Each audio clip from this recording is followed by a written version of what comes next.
অতি দুখৰ কথা, পৰিতাপৰ কথা, যাক আমি জনপ্ৰতিনিধি হিচাপে নিৰ্বাচন কৰোঁ, সেই মানুহগৰাকীয়ে সংসদত মাত নামাতে।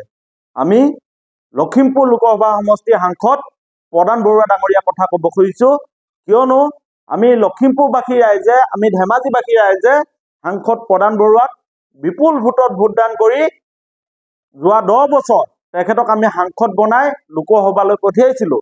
কিন্তু এইগৰাকী সাংসদে আমাৰ লোকসভাত গৈ আমাৰ সংসদৰ মজিয়াত লখিমপুৰ লোকসভা সমষ্টিৰ অন্তৰ্গত যিসমূহ বিধানসভা সমষ্টি আছে বা যিসমূহ ঠাই আছে, ইয়াক লৈ তেখেতে কোনো সমস্যাৰ বিষয়ে উপস্থাপন নকৰিলে।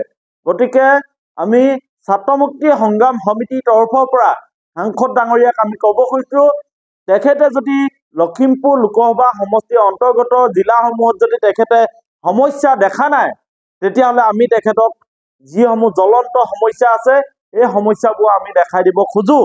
কাৰণ তেখেতে যোৱা 10 বছৰে নিমাতী কন্যা হৈ নিচুপ হৈ তেখেতে সংসদত কেৱল টোপনি মাৰি আছে। এবাৰো তেখেতে সমষ্টিবাসীৰ অভাৱ অভিযোগ বা যি সমস্যা, এই সমস্যাসমূহ কথা তেখেতে উপস্থাপন নকৰিলে।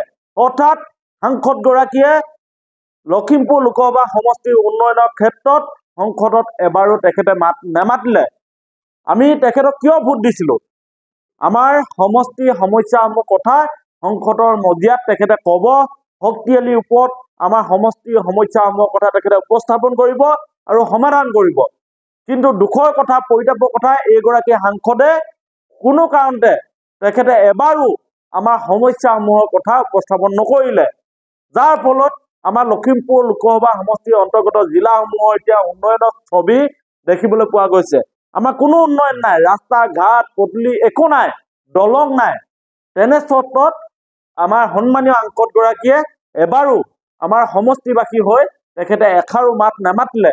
গতিকে আমি সাংসদগৰাকীক ধিক্কাৰ জনাইছোঁ আৰু ক'ব খুজিছোঁ যে এনেকুৱা এগৰাকী সাংসদ, যিগৰাকী সাংসদে সমষ্টিবাসী হৈ এবাৰো সংসদত মাত মাতিব নোৱাৰে বা মাত মাতিব নাজানে, তেনেকুৱা সাংসদ আমাক প্ৰয়োজন নাই।